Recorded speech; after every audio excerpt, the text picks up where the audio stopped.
지금 우리가 대부분의 손님들이 첫 집에서 멈추잖아요. 그죠? 근데 이게 진짜 자산이 만들어지는 순서는 이 두 번째 집부터예요. 그래서 우리가 오늘 배울 건 세 가지 필러인데요. 첫 번째는 어떻게 하면 똑똑하게, 현명하게 돈을 조달을 할까? 다운페이나 클로징 코스트가 될 거예요. 두 번째는 절세의 큰 그림. 그다음 세 번째는 쌓는 자산을 지키는 보호 전략. 이렇게 세 가지를 우리가 만약에 외우고 적용할 수 있다면 우리가 금리만 불러주는 사람들이 아니라 자산을 설계해주는 사람으로 취급을 더 받게 될 겁니다. 자, 그래서 손님께서 두 번째 집을 떠올릴 때 제일 먼저 부딪히는 벽이 지금 집을 팔아야 새 집을 살까요? 아니면 먼저 팔아가지고 임시 거주지를 구해야 하고 이사를 두 번 하고 보관 비용까지 들잖아요. 먼저 사면 초기에 좀 캐시 압박도 좀 들어오고요. 그다음에 두 개의 모기지를 같이 이제 페이먼을 해야 되니까 부담이 많이 되지만 여유 자금이 없으니까 먼저 팔기를 선택하는 또 다른 옵션들을 줄 수 있게 됩니다. 힐락이나 브리지론이나 모기지 리캐스트 같은 전략들을 우리가 설계할 때 같이 집어넣잖아요. 그러면은 기존 집을 팔지도 않고 새 집을 먼저 살 수도 있고요. 이 선택이 세금 절세에 이렇게 영향이 줍니다라는 거를 얘기함으로써 우리가 캐시 바이어들과 리얼 에스테이트 인베스터들에게 우리가 얘기를 할 수 있게 될 거예요. 이게 첫 번째 목입니다. 그러니까 꼭 팔고 사야 되는 거는 아니에요.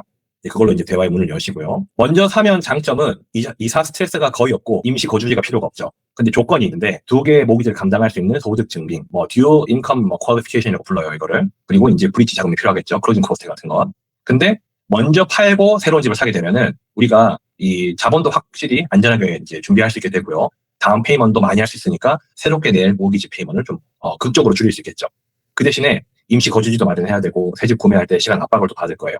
컨틴전트 트랜잭션 같은 경우도 이게 이제 핵심이 될 것 같고요.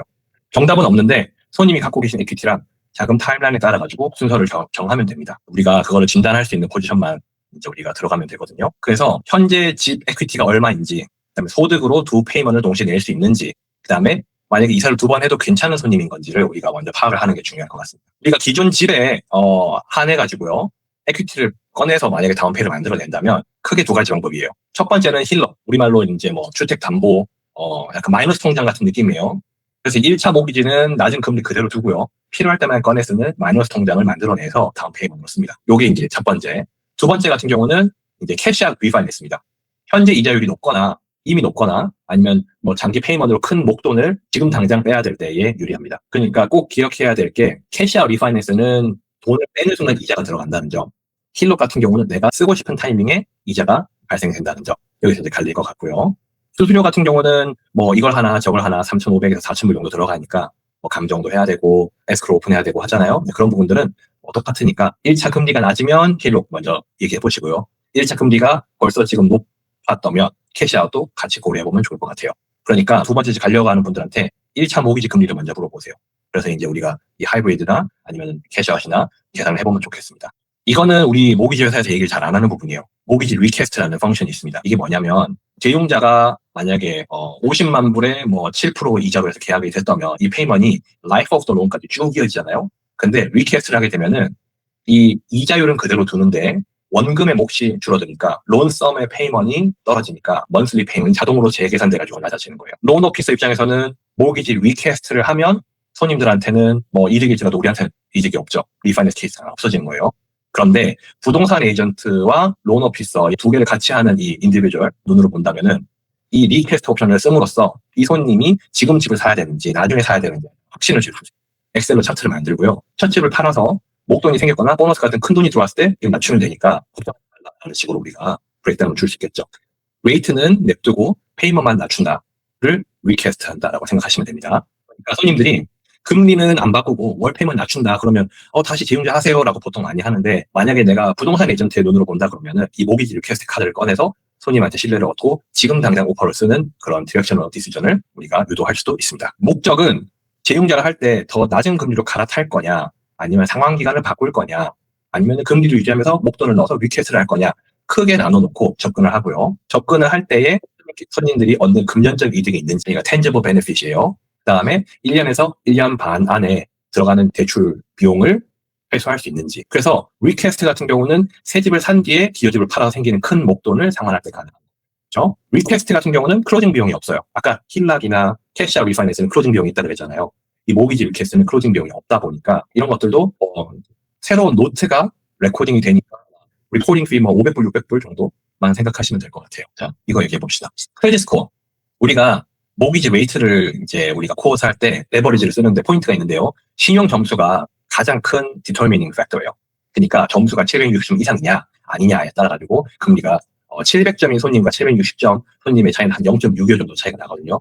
이게 소수점이니까 얼마 차이 안 나는 것 같지만 30년으로 페이먼이 나눠지는 거기다 먼슬리 페이가 어마어마하게 차이가 납니다. 두 번째 다운 페이먼. 이거는 무조건 20% 채우고 집을 사세요라고 보통 얘기를 많이 해요. 왜냐하면 PMI를 모기지 인슈런스를 얘기하는 순간 손님이 걱정할 게 고민할 게 많아지니까 부동산 팀들은 보통 1% 5% 다운페이 옵션을 얘기를 안 합니다. 근데 이거를 우리가 먼저 손님이 묻지도 않았는데 먼저 꺼내야 돼요. 먼저 얘기를 해놓고 궁금할 것 같은 거를 답을 주면은 우리가 여기에서 얘기를 할 수 있는 그 이유가 생기는 거죠. 남은 현금을 다른 데 투자하시고요. 다운페이는 5%만 하십시오. 라는 걸 우리가 브레이크다운으로 보여준다면 이제 특히 뭐 자영업 하시는 분들 같은 경우는 이 목돈이 opportunity cost, 기회비용으로 이제 생각을 하시니까 내가 다운페이를 13만, 15만을 더 하면서 페이먼 700불, 1000불 낮추는 게 맞겠냐. 아니면 페이먼 1000불을 더 내지만 내가 목돈을 15만 불 들고 있는 게 낫겠냐라는 거를 우리가 선택할 수 있는 이 옵션들을 줄 수 있게 됩니다. 그럼 세 번째, PMI인데요. 실거주하는 집에서는 이제 랜더 페이드 MI라는 프로그램이 있습니다. 그래서 15% 다운만 해도 PMI를 없앨 수 있는 옵션이 있거든요. 그러니까 이것도 우리가 론 프라이싱 돌리실 때 참고해 보시고요. 그다음 네 번째 포인트인데요. 선불로 수수료를 내고 그 다음에 금리를 낮추는 전략인데 단기 거주 예정이다. 3년 안에 이사 갈 거다라고 한다면은 디스카운트 포인트 받지 마시고요. 5년, 7년, 10년 내가 장기 보유하겠다. 재용제 안 할 거다. 혹은 내가 패밀리 플래닝이 있어서 우리 인컴 스트럭처가 바뀔 것이다. 아니면 내가 월급 받는 사람이 자영업을 할 것이다. 라고 특수한 상황을 얘기를 먼저 해주고 우리가 그걸 알고 있다면 포인트 바이다운 옵션도 같이 주세요. 손님들한테 지금 혜택을 받아볼 수 있는 금리를 낮출 수 있는 전략을 얘기를 해주는 게 좋습니다. 얼마나 다운페이를 많이 하냐가 중요한 게 아니라 어떻게 똑똑하게 이거를 스트럭처 하느냐에 따라 가지고 결과가 달라질 거예요. 20% 다운은 꼭 안 해도 되고요. 그 다음에 이거를 라이팅으로 다 써서 직관적으로 딱 주면 손님이 이제 좀 귀를 열고 좀 더 들어줄 거예요. 예를 들어 볼게요. 15% 다운을 하게 되면은 PMI가 없습니다. 프라이머리 레지던스 기준입니다. 라고 우리가 딱 찍어놓고 전달을 한다면 그럼 투자용은 다운페이를 얼마 해야 되겠냐? 이자가 좋아지려면 어떻게 하겠냐라고 한다면 25% 다운을 해야 이자가 좋고요. 인베스트먼트인데 20% 다운을 하겠다. 15% 다운을 하겠다. 그럼 이자가 이제 말도 안 되게 높아질 겁니다. 이거를 Buyer's Agent Credit과 Lender Credit의 이 조합을 잘 맞추면은 또 안 되는 딜이 생기는 경우도 있어요. 그러니까 이거를 풀다크로 가느냐, DSCR로 가느냐, 대출 상품이 뭐 P&L, 뱅크 스테이트먼트, 리턴 BOE 어떤 상품을 언제 쓰느냐에 따라 가지고도 결과가 달라지는 거죠. 세일스 프라이스가 달라진다는 거예요. 그래서 만약에 두 번째 집을 거주를 안 하고 투자를 한다 가정을 해보겠습니다. 투자한다는 게 이렇게 좀 옵션 A, 옵션 B가 나뉠 것 같아요. 옵션 A는 내가 지금 사는 집을 렌트를 돌려놓고 새로운 집에 거주를 한다가 1번이고요. 두 번째는 새로운 집을 내가 계속 살되 갖고 있는 목돈으로 인베스트먼트 홈을 사겠다라는 거예요. 만약에 인베스트먼트 홈이 생긴다면 우리가 감가상각 얘기를 같이 해야 됩니다. 감가상각 계산할 때는 예를 들어서 55만 불짜리 집이 땅이랑 건물이랑 구분해서 이렇게 세금 계산을 하거든요. 땅은 감가상각 대상이 아니에요. 그러니까 나눠서 45만 불 기준으로 27.5년을 나누기를 해버리면 우리가 연 16,364불 정도의 세금 혜택을 받아봅니다. 그러니까 절세를 할 때 우리가 조언하는 영역이 아니니까 CPA들이 해야 되는 거니까 디테일하게는 너무 들어가지 마시고요. 요 정도 제가 지금 보여드리는 슬라이드 정도는 어느 사이트를 가든 어떤 컨설팅을 받아보면 이거 완전 레벨 1 단계예요. 그러니까 손님한테 아이디어를 드리고 CPA랑 연결을 바로 하면 됩니다. 그래서 저희가 이제 집중해야 될 거는 감가상각은 실제로 내 지갑에서 나간 돈이 아니더라도 세법상, 서류상 건물이 낡아지는 그 가치 하락을 매년 비용으로 인정해주는 제도다라고 하면서 만약에 세금을 내야 된다면 세금을 덜 낼 수 있는 방법이 있다. 이게 가상의 비용으로 디프레이션이 잡히기 때문에 우리가 이런 부분들을 알아야 될 것이다. 그런데 만약에 투자용으로 돈을 세금을 밀어놨다가 나중에 이거를 내가 거주용으로 다시 쓴다라든지 아니면 내가 다시 뭐 매매를 하고 나서 쓴다면 리캡처 텍스, 1031 익스체인지 같은 것도 얘기를 함께 하면 좋겠죠. 그래서 돈이 안 나갔지만 세금상 비용으로 인정된다. 감가상각이다. 이렇게 생각을 하고 리딩을 하면 손님께서 돈을 쓸 이유들을 전달해 줄 수 있게 됩니다. 이 비주얼을 보시면 같은 개념인데 이렇게 설명을 할 수 있을 것 같아요. 건물가치 45만 불이 27.5년이라는 필터를 통과하면서 16,300불짜리의 가상의 마이너스 영수증 같은 게 딱 나오는 거예요. 현금은 안 나가는데 세법상으로 이제 비용이 인정받는 방패가 생겼다라고 보시면 됩니다. 그러니까 렌트 수익에서 캐시플로우가 플러스 되는 부분이 차감이 되니까 세금이 확 줄겠죠. 그러니까 손님께서 만약에 렌트 수익이 만약에 플러스가 나온다면 어떻게 할까요? 세금을 안 내야 되냐에 대한 답변은 뭐 그 인컴의 상당 부분이 감가상각으로 가려주니까 괜찮을 것이다. 물론 정확한 계산은 CPA한테 이제 가야 되겠지만 이 아이디어상은 말이 됩니다라고 우리가 말씀을 드릴 수 있게 됩니다. 만약에 내가 렌트 수입으로 3만 불 정도를 받았다 가정을 해볼게요. 그러면 비용으로는 한 10,000불 썼다 가정을 하고 감가상각 아까 전에 보여드렸던 이그젬플에서 제가 라운드업을 했습니다. 16,000불 정도라고 한다면 과세 소득이 4,000불인 거예요. 실제 숫자로 보면은 손에 쥐는 현금 흐름은 사실 2만 불이거든요. 근데 이 세금 계산할 때는 여기다 감가상각 16,000을 추가로 빼니까 세금을 매길 때 기준 이 과세 소득 taxable income은 4,000불로 줄어들게 됩니다. 그러니까 실제로는 2만 불을 벌었는데 세금으로는 4,000불에 대한 것만 내니까 이 부동산이 합법적으로 세금을 줄여들면서 자산을 불리는 말 그대로 캐시머신이 될 수 있다라고 우리가 표현을 할 수 있겠죠. 손님께서 돈은 있는데 아니면 세금을 작년에 너무 많이 냈는데 이거 어떻게 하지? 어떻게 이걸로 돌리지? 라고 만약에 생각을 하시는 손님들이 있으시다면 부자들이 왜 부동산을 모으냐라고 우선 스테이트먼트를 시작을 하고요.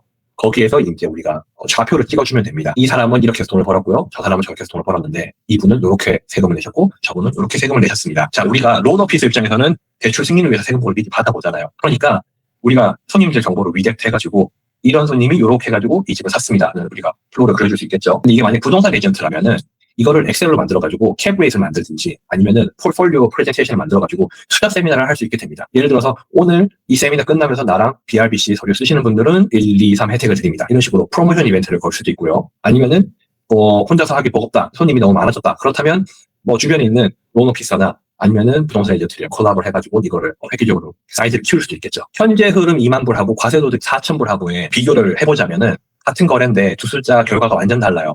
그러니까 이 차이를 만들어내는 게 감가상각이니까 손님께서 합법이냐라고 물으신다면 이게 합법이고 세법이 만든 제도다.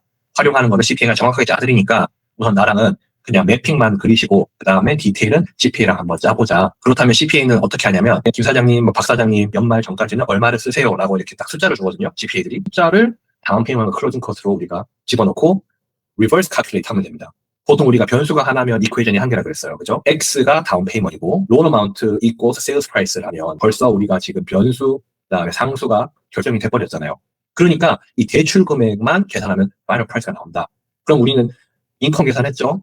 신용조회 했죠? 크레딧 라이빌리티 나왔죠? 그러니까 이게 그렇게 어렵지는 않아요. 어려운 건 어디서 오냐면 이 텍스 서티피케이션에서 카운티 텍스 외에 스페셜 텍스가 붙었냐 안 붙었냐 여기서 아마 가야 될 것 같아요. 그러니까 새 집 살려고 하는 분들 같은 경우는 요거를 꼭 참고해 주시고요.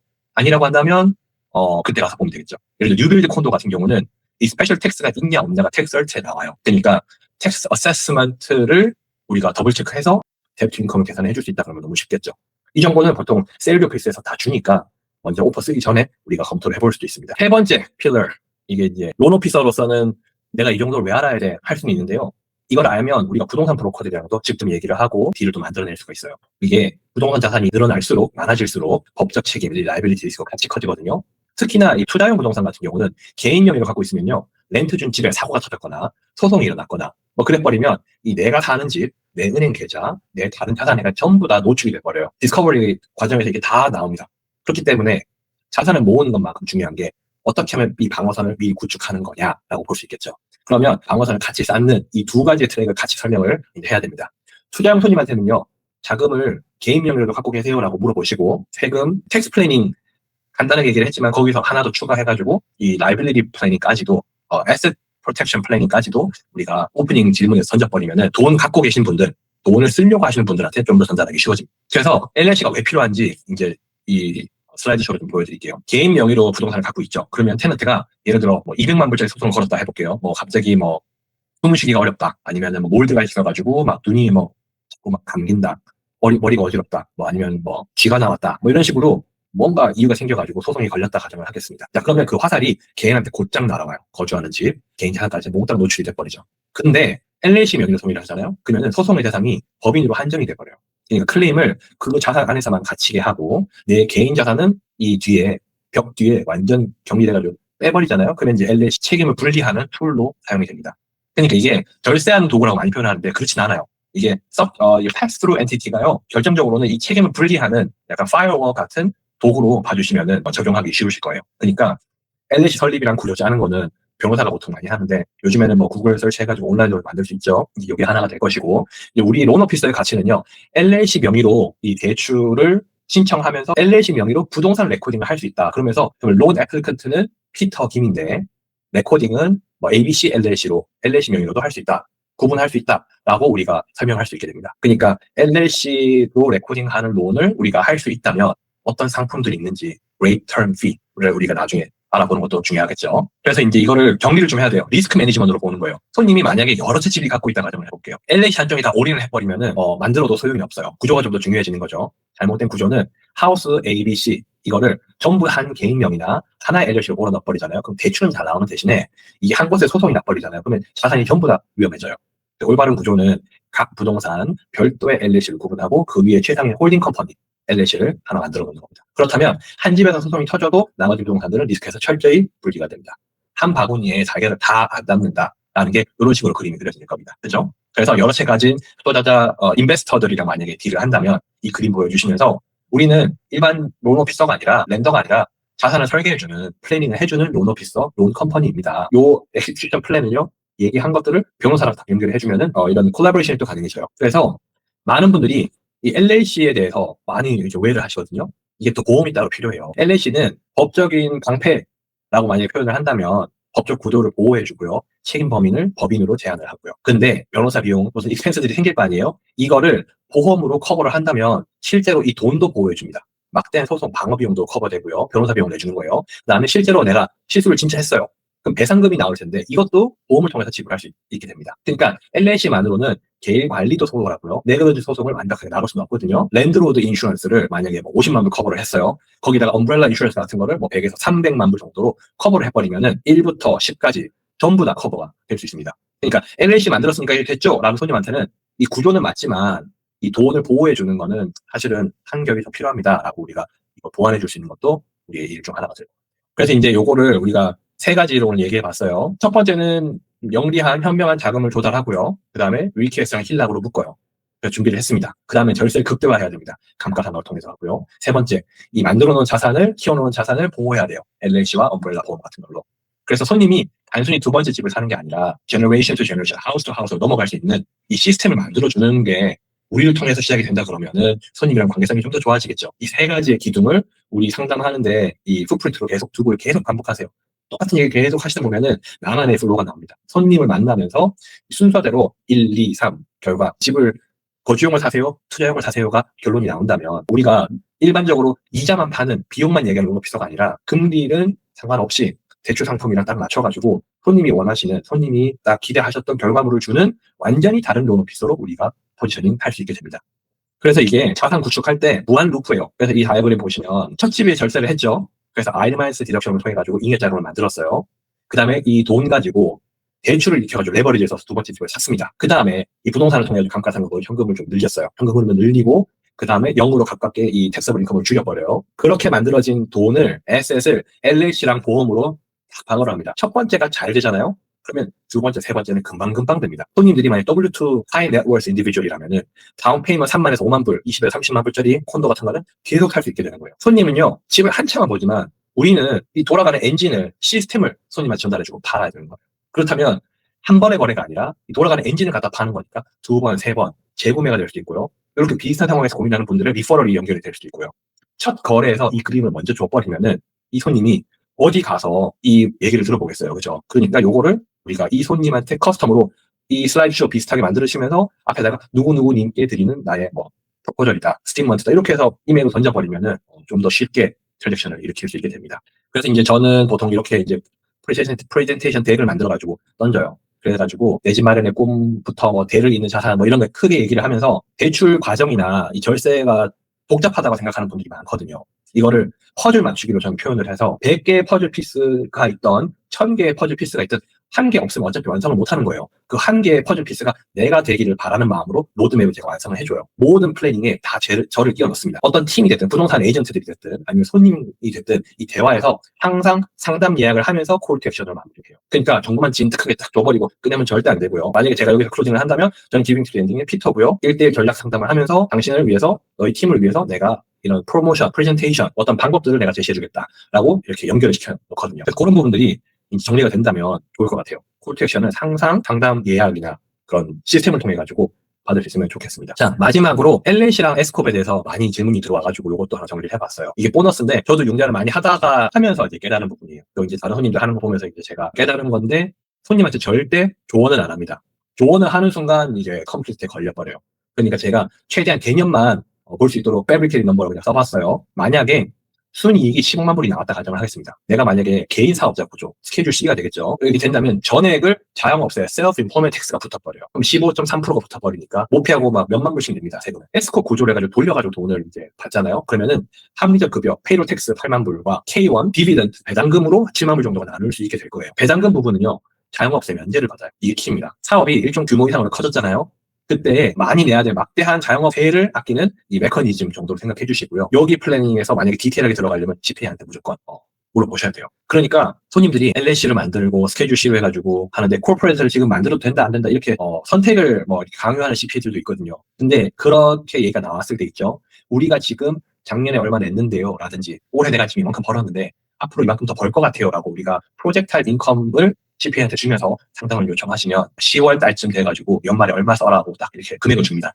근데 그 금액을 가지고 가면 되는 거예요. 너무 많이 벌었으면 10월 달부터 일부러 일을 안 하는 분들도 계세요. 거꾸로 돈을 많이 벌었고 체크가 쌓여 있어요. 디파짓이 있는데 디파짓 일부러 안 해요. 매년 1월 달에 디파짓을 몰아가지고 하는 사람들도 있다는 피스컬 이어의 언더스탠딩과요. 엔티티 타입에 대한 이해도가 조금 뭐 하이 레벨로 느껴질 수 있지만 요 정도까지 만약에 이해를 해주시면은 그때부터는 울트라 하이 레벨 인컴을 갖고 계시는 자영업자분들 뭐 닥터들, CPA, 병사분들 모든 분들에게 다 전달을 할 수 있게 될 거예요. 우리가 숫자를 짜주면 절대 안 돼요. 아이디어만 전달을 하면 됩니다. 여기서 나온 뭐 힐록이나 리퀘스트나 뭐 디프리시에이션이나 이런 것들은 좀 더 쉽게 풀어가지고 짧게 숄츠로 여러 개를 만들어가지고 올려도 될 것 같고요. 그 다음에 어떤 거는 변호사 영역, 어떤 거는 CPA 영역 이런 것들도 우리가 연습을 한번 해보면 컴플라이언스 관련된 거는 안전한 부분들은 지키면서 진행을 해버리면은 좀 더 좋지 않을까, 좀 더 안전하지 않을까 싶습니다.